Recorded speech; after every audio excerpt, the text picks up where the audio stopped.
पास कोई आएगा तो जरूरी नहीं कि वो आपके लेवल का हो, आपके जैसा पढ़ा लिखा हो, आपके जैसा समझदार हो, जरूरी नहीं है। तो आपको समझना पड़ेगा उसको।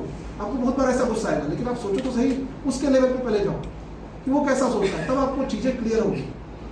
अगर सब कोई बराबर हो जाता तो विसंगतियाँ ही खत्म हो जाएगी। विसंगतियाँ इसलिए समाज में क्योंकि सब अलग अलग सोचते हैं, सब अलग अलग लेवल पे है। तो प्लीज़ अब इससे ज़्यादा हम नहीं बोलना चाहते। सिंपल सा याद रखिए, आगामी पर्व में हमें आपकी ज़रूरत है, आपको भी हमारी ज़रूरत है। बट हम लोग दोनों मिलकर अगर चाहेंगे तो लोहरदगा में आने वाले समय, इस साल नहीं, अगले 5 साल जो आपका टेन्योर है, कोई लॉ एंड ऑर्डर होना ही नहीं चाहिए आपके वार्ड में। और अगर कोई ऐसा सिचुएशन हो तो लात गुस्सा नहीं, टेबल पे बैठ के बात करेंगे। हमें इन्फॉर्मेशन दीजिए, हम फैसिलिटेट कर देंगे।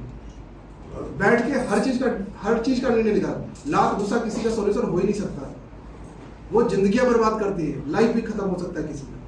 तो इसी शब्दों के साथ हम एसपी साहब से कहेंगे कि अगर बताना चाहते हो कुछ स्पेसिफिक तो बता देंगे। एसपी साहब स्पेसिफिक रहेंगे क्योंकि कुछ घटनाएं होंगी तो स्पेसिफिक घटना बताएंगे, क्योंकि वही महत्वपूर्ण होता है कि आप लोग पता है कि ऐसे 4 साल पहले क्या हुआ था, तो आप लोग को रहेगी उस पर कम से कम नजर है किस तरह की घटनाएं होती है। और कल ऑलरेडी शांति समिति का बैठक है, आप सभी इन्वाइटेड है। वैसे तो हम लोग जो भी मेंबर्स होते हैं और आम पब्लिक को भी आग्रह रहता है कि जिसको भी शांति समिति में आकर कुछ बोलना है, जो कि हम लोग का जिला स्तरीय शांति समिति है, उसमें आप लोग चाहे तो आ सकते हैं। वहाँ भी कुछ इनपुट देना हो, कुछ आपको लग रहा हो। बहुत बार हम लोगों को लगता है कि शांति समिति की बैठक में एजेंडा ही बदल जाता है, कुछ लोग अलग डिमांड कर लेते हैं। ठीक है, उसको नजरअंदाज नहीं कह सकते, वो भी महत्वपूर्ण है। लेकिन मेन हम लोग का फोकस रहता है कि आगामी फेस्टिवल में किसी तरह का कोई हुड़दंग, कोई बदमाशी, कोई सौहार्द बिगाड़ने की कोई क्रिया होनी ही नहीं चाहिए।